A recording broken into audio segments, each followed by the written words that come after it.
Please subscribe and consider becoming a member to support our content. Thank you, and on to the video.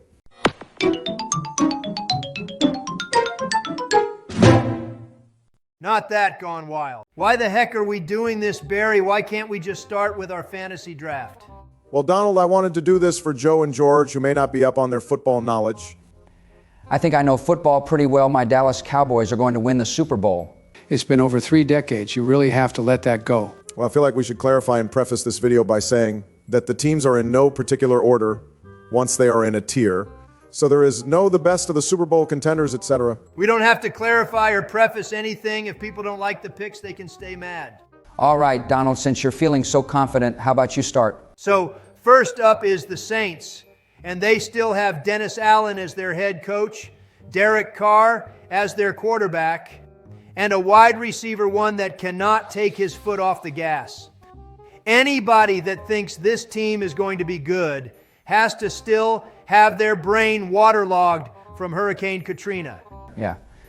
Did you see the photo of the Saints fans not wanting anything to do with Derek Carr? Yeah, I did. I think he's a really good guy, though, but he just ain't it. He's going to need an absolutely amazing season to be able to keep his job in the long run. Well, with all that being said, I don't think they're going to be number 1 pick contenders. And no amount of voodoo sacrifices to their statues of Drew Brees and Sean Payton are going to help them. So, I really don't think they're going to be potential wild card. So they're going straight into missing the playoffs. That sounds about right to me. Moving on to the Dolphins. Oh, the Dolphins, they have an absolutely elite offense, a really brilliant head coach, but God help them if it's below 70-degree outside. Fun fact about the Dolphins, since the Lions won a playoff game this year, the Dolphins now have the longest playoff win drought of any NFL team. They haven't won a playoff game since the year 2000. Yeah, that's a crazy long time. The Dolphins are basically the Cowboys of the AFC in that they have a very hard time beating teams that are over 500. I think the only way that you're going to see the Dolphins in the Super Bowl is if they manage to get the first seed in the AFC, giving them home field advantage throughout the playoffs. So it would be absolutely insane to give them the rank of Super Bowl contenders. But they will definitely be a playoff team this year. Moving on to the Baltimore Blacks. I think you mean the Baltimore Ravens, my dude. Oh, excuse me, I think you're right. The Ravens are always going to be an excellent team. Their offense is going to be really good if Lamar Jackson stays healthy. They also added Derrick Henry, who I think is going to be a phenomenal asset to their team. And you already know their defense is going to be really good, even though they lost Patrick Queen. So I think it is completely fair to put the Ravens as Super Bowl contenders. All right, moving on to the Cincinnati Bungles. I think you mean the Cincinnati Bengals. Well, so far they have been the Bungles. Other than having Joe Burrow, who's great if he can stay healthy, they also have Jamar Chase, who is currently needing a contract extension. They lost Joe Mixon as well to the Texans. Remember, the Bengals do play in the AFC North, one of the hardest divisions in all football. Well, that's absolutely true. So based on their performance last year and the fact that Joe Burrow is also elite, I think playoff teams is the most fair rank for them. If Joe Burrow can stay healthy, they're going to be elite. If he doesn't, they're probably going to miss the playoffs. All right, next is the Denver Broncos. Woof. Yeah, this team is definitely something. The fans do have something to look forward to. And the fact that Bo Nix is basically a veteran rookie, if there can be such a thing. It'll be nice to see if they have some consistency and growth now that Sean Payton has a young quarterback to mold. But who are we kidding? They are still going to have a very rough year this year. So I'm putting them in number 1 pick contenders. And right there with them competing for that number 1 pick is the New Jersey Giants. I think you mean the New York Giants. I'll call them the New York Giants when they do something worthy of holding that name. Right now, this organization has been run like an absolute train wreck. They gave Daniel Jones $140 million, let their best offensive player go to their division rival. And the one silver lining is that they smartly took a wide receiver in the first round and did not draft J.J. McCarthy. What is it with the Giants always having derpy-looking quarterbacks? You have Eli Manning now, Daniel Jones. And now Daniel Jones is growing a beard to increase his aura, but that is merely going to be a facade once he actually steps on the field. Honestly, the only silver lining other than their drafting improving somewhat is their head coach, Brian Daboll, who honestly I feel very sorry for. He was the guy that helped Josh Allen become what he is, and now he has to deal with an absolute train wreck in New Jersey. So I'm putting New York in number 1 pick contenders. And speaking of sad fan bases, the Minnesota Vikings, I feel really bad for their fans who were excited to see J.J. McCarthy play this year, but I don't think he would have had much playing time anyway, as they probably would have benched him so he can learn. So you don't think these guys should go into the number one pick contenders? No, they're definitely missing the playoffs, and I would absolutely be shocked if they made it into the wild card. But if you have Sam Darnold as your QB, it doesn't matter how many Justin Jeffersons you have receiving the ball. So they are going straight into the missing the playoffs tier. Next up is the St. Louis Rams. Oh, sorry, trigger warning to everyone in St. Louis, the LA Rams. The Rams, I don't see moving much from last year. I think they aren't going to be able to win their division, as who knows how much time Stafford still has. And the fact they lost arguably their best player on their team, Aaron Donald. So, without much debate, I'm pretty sure we can put them in the potential wild cards. Yeah, that sounds about right. As long as San Francisco is absolutely elite, the Rams will keep losing that division. Okay, moving on to the Tampa Bay Buccaneers, and this may surprise some people, but I don't think they're going to win their division, but it will be close. So where exactly do you think they should go then? Well, if the coaching staff stayed exactly the same, I would easily put them as a playoff team. But unfortunately, their offensive coordinator, who resurrected Baker Mayfield's career and got him paid, is now the head coach of the Carolina Panthers. So I really wonder how much of an effect that's going to have on Baker Mayfield's play. Yeah, that's a good point. They still have Mike Evans, so they should be at least good. Exactly, which is why I think it's fair to put them in the potential wild cards tier. Okay, moving on to Blue Kitty goes meow, the Detroit Lions, baby. Isn't it crazy that in 2024 we all believe in our heads that the Lions will easily make the playoffs, if not the NFC Championship game? Yeah, it is absolutely crazy to be sure. In the draft, they addressed their secondary issues and re-signed Amon-Ra St. Brown, as well as Jared Goff, to a contract extension. They were even able to hold on to their offensive play caller, Ben Johnson.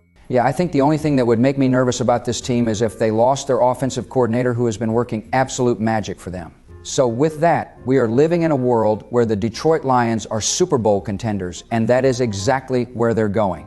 Next up, we have the Chicago Bears. Oh, you already know we got Caleb Williams. He's the best QB. And the next Patrick Mahomes, he's going to send us to the Super Bowl and win it. I predict the Bears are going to go 18. And, Yeah, except you said basically the exact same thing when you drafted Justin Fields. I don't dispute that Caleb Williams definitely looks impressive. But if you're glazing Caleb Williams already and crowning him as your savior before he's played an actual down of NFL football against professionals and not people that will be bagging groceries in a few weeks, you're absolutely delusional.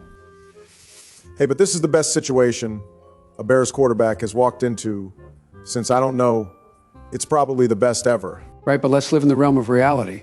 You still have your fairly bad head coach. You're in an insanely tough division. Worst of all, you're still the Chicago Bears. Yeah. But I love my team. So if we're living in the realm of reality, I think based on what we know now and the amount of unknowns, I think them going in missing the playoffs is fair, but they could easily be a potential wild card if all things go correct. All right, moving on to the absolute regular season beast that is the 49ers. The 49ers still don't have Brandon Ayuk signed to a contract extension and have the ticking money bomb that is Brock Purdy's contract extension in the next year or two. The easiest way to piss off a 49ers fan is to remind them that the Cowboys have a more recent Super Bowl victory than them. I don't know what this team has to do to win a Super Bowl at this point. They'll probably have to get rid of the choker and Chief Kyle Shanahan, but we all know that's never going to happen. As a Bears fan, the best thing about the 49ers is watching them destroy the Green Bay Packers in the playoffs every single year. So while the 49ers definitely have some issues coming up on the horizon, it would be absolutely stupid to put them anywhere besides Super Bowl contenders. Next up we have Fly Eagles fly on the road to victory. Fight Eagles fight, score touchdown 1, 2, 3. Shut the hell up. Hit him low, hit him high, and watch our Eagles fly. you literally rep Delaware more than Pennsylvania. Fly Eagles, fly on the road to victory, EAGLES, Eagles. Are you freaking done? Yes, I'm sorry, but I'm doing my own team. Come at me. Well, you had one of the best starts to a season ever last year, and then you completely fell flat on your face the last 6 games. Yeah, and your secondary is absolute garbage. I know, which is why we addressed it in the draft. We took our own Jackie Robinson, Cooper DeJean, the Flying Frenchman, and Quinion Mitchell. And last year we had two coordinators that had never been coordinators before and were absolutely the problem last year, and yet we still had a great record. Well, in your defense, Saquon Barkley himself said he was excited to go to a team where going 11-6 is considered a bad year. Speaking of, we literally took Saquon Barkley, one of the best running backs in the NFL, who will now be behind one of the best O-lines in the NFL. Yeah, but the dude is going to get injured, like he does almost every single year. Hold up. Saquon had to play 8 to 9 games every single year on the death trap that is the turf at MetLife Stadium, which has caused countless injuries to players that have played there. You know what, man? You're not wrong. The only reason some NFL teams choose turf is because it's way cheaper than natural grass, but it's way worse for the player's health. The even bigger slap in the face is they are putting in grass fields in 2026 just because they're hosting a World Cup game. I feel like we got a little sidetracked here, so where exactly should the Eagles go? Well, based on their schedule and the fact that their offense is absolutely stacked, I think they should go into the Super Bowl contenders tier. All right, then next are the Las Vegas Raiders. This may be a hot take, but I think the Raiders are going to be pretty good this year. They have a solid defense and finally have a head coach who at minimum will not be the toxic mess that was Josh McDaniels. They also brought in Gardner Minshew, who many people forget almost won the AFC last year had they beaten the Texans in the final game of the season. They also have Devontae Adams and Brock Bowers as well. So I think they will do pretty good, which is why going into the potential wild card spot seems just about perfect. Next up, we have the bane of Barry's existence, the Green Bay Packers. The Green Bay Packers had a very cold and hot season last year, started off slow, but then managed to almost beat the 49ers in the divisional round of the playoffs. This is the youngest team in the NFL, and I think no one can doubt the way they draft and sit quarterbacks to learn behind veterans needs to be the standard, and it's absolutely shocking that more teams are not doing it. That being said, I don't think they're going to be as good as the Lions, but I imagine they will have a fairly easy time of getting into the playoffs. So I think the Cheeseheads are going straight into the playoff teams category. Next up are the Washington Redskins. Dude, you can't say Redskins anymore. That's incredibly racist.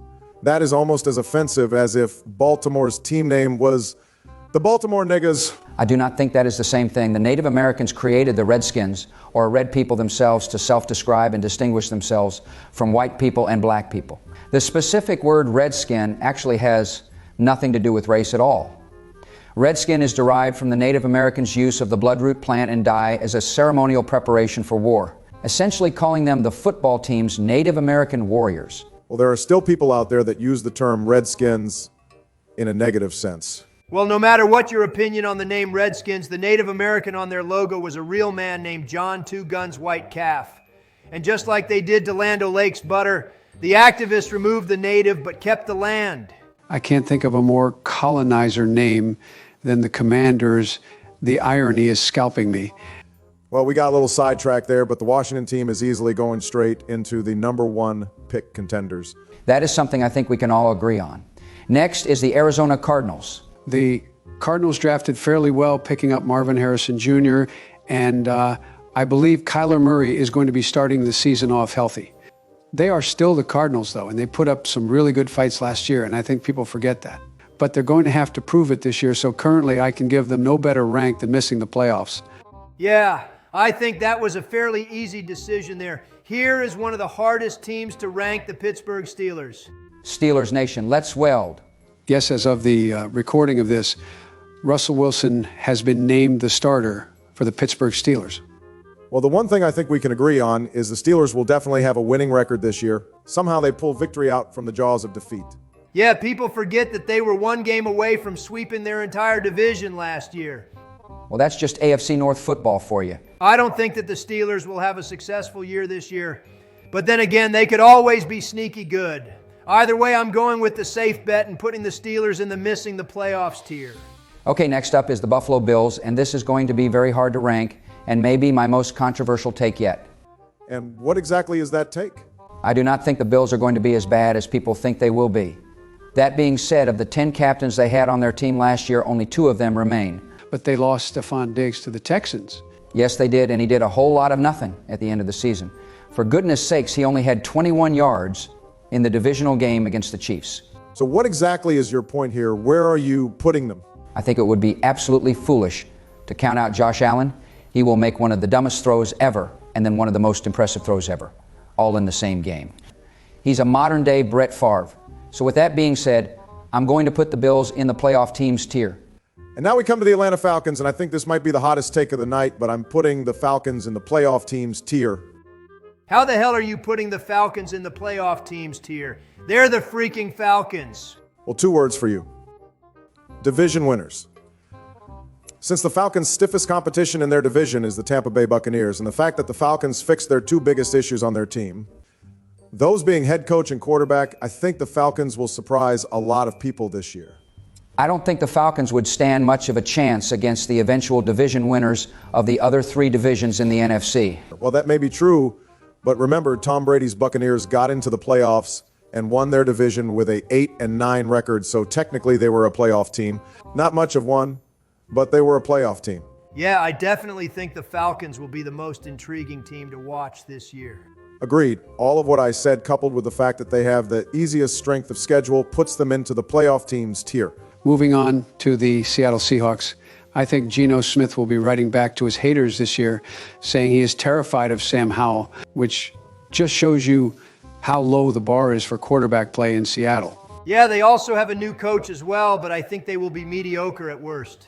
I would tend to agree with that, so I'm going to put the Seahawks in the missing the playoffs tier, but who knows, they could come out and shock the world. Oh, how the mighty have fallen. The Patriots are an absolute mess. Yeah. You know, you absolutely suck when you cut Juju Smith-Schuster. And you could offer all the money and trade picks in the world and not be able to get Brandon Ayuk. And so the New England Patriots are going straight into the #1 pick contenders tier. Now we come to the most boring logo in all of sports, the Cleveland Browns. I really enjoyed watching Joe Flacco's come back last year. That was really cool to see. It was really sad to see them get blown out by the Texans. Yeah, the Browns have an absolutely goated defense, and their offense isn't half bad, although Nick Chubb will only be coming back at week 4, and who knows how healthy or good he will be coming back from that. Absolutely. Brutal injury. Yeah, I also have very little faith in the happy ending enthusiast Deshaun Watson. Their defense still is very good, so I think you could definitely see them doing well. So I think it's only fair to massage them deeply into the possible happy ending of the potential wildcards tier, because maybe they'll be coming for a playoff berth. Yeah, they are probably going to molest the heck out of the playoffs if given the chance. I don't think any team they beat will be consenting to a loss. If the Browns do lose, it'll probably be because of too much illegal touching. All right, enough of the puns. Moving on to the Houston Texans. I know the Texans fan base is really excited to see them play this year, and honestly, what a turnaround from being one of the worst teams in the league 2 years ago. I think the Texans will do good, but I wouldn't call them Super Bowl contenders yet, as the sophomore slump is very real, and they'll have a much harder schedule this time around. Which is why I think it is the most realistic and fair to put them in the playoff teams tier, because they should easily win their division if the Jaguars collapse again. Now we come to Satan, who wears a Chiefs jersey. Well, the Chiefs are trying to do something no one has done before, which is go for a three-peat. Yeah, they are. Obviously, their coaching staff is absolutely amazing. And if Patrick Mahomes keeps winning Super Bowls, he'll eventually have a shot at becoming the greatest of all time. It's honestly shocking how much Patrick Mahomes can do with so little. Well, it's very helpful when you have a great defense keeping the score low. So not much discussion here.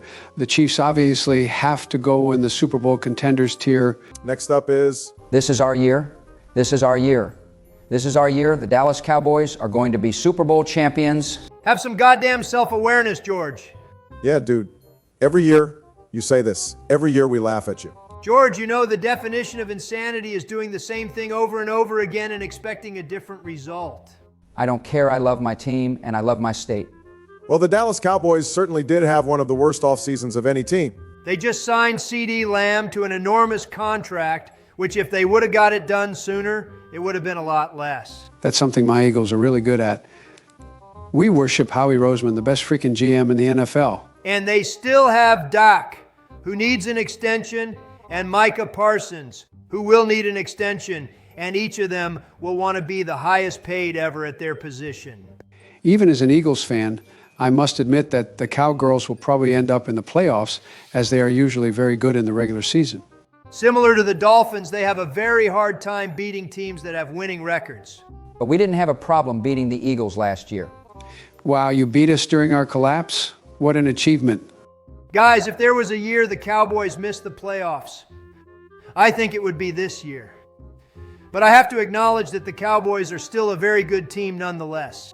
My Cowboys may choke in the playoffs, but we will definitely be in the playoffs. So I'm putting the Cowboys in the playoff teams tier. Next up are the Los Angeles Chargers. And like Chargers fans, my enthusiasm for this team is nowhere to be found. Well, they did bring in Jim Harbaugh, and they have Justin Herbert. Justin Herbert is one of the most overrated QBs in the National Football League. Well, he's never had a good head coach. Well, that may be true now, but he has no wide receivers to throw to. I think this will be a foundation-building year for the Chargers, but I do not think they will make the playoffs. So I have them missing the playoffs. Down to the final five, we have the New Jersey Jets. What a rough year the Jets had. They have arguably the best defense in the NFL. They improved their O-line, which almost got Aaron Rodgers killed last year. They have a great running back and good wide receivers, but I have zero faith in the Jets because the Jets are cursed. Yeah, their offensive coordinator got the job because he's Aaron Rodgers' buddy. And the guy wasn't even an offensive play caller when he was at Green Bay. The Jets are going to have to prove it to me this year, but if Rodgers can stay healthy, I think they will be okay at worst. But I do not have the confidence in a 40-year-old who hasn't played in 2 years and who is coming off of an Achilles tear. So until proven otherwise, the Jets are going in the potential wild cards. Next, we have the Carolina Panthers. And yikes, they had a crappy trade 2 years ago. They did have a pretty good draft, but they have a long way to go. They did bring in a new head coach who was the offensive coordinator that revived Baker Mayfield's career and got him paid. Good point, but I still think they're going to be number one pick contenders this year. And hopefully they can use that to grow and become better. The Tennessee Titans had a complete overhaul this year. Their quarterback, the Mayo Man, is looking promising. And they lost Derrick Henry to the Ravens. Well, they did sign Calvin Ridley and Tony Pollard. That's very true. But I think the Titans still have some work to do. So being that they are in a very competitive AFC, and they will have to have a better record than the Texans, Jaguars, and Colts in order to win their own division, I'm pretty sure we can put them safely into the missing the playoffs tier. Speaking of the Colts are next, and I think the entire season hinges on Anthony Richardson being good. If he's good, I think the team will easily be a playoff team. They have a really great head coach, too, and a decent team all around. So with that being said, I think we can put the Colts into the potential wild cards tier. However, I can also see them missing the playoffs. But I feel fairly confident in the possibility of them being a wild card team this year. And the final team, the Jacksonville Jaguars.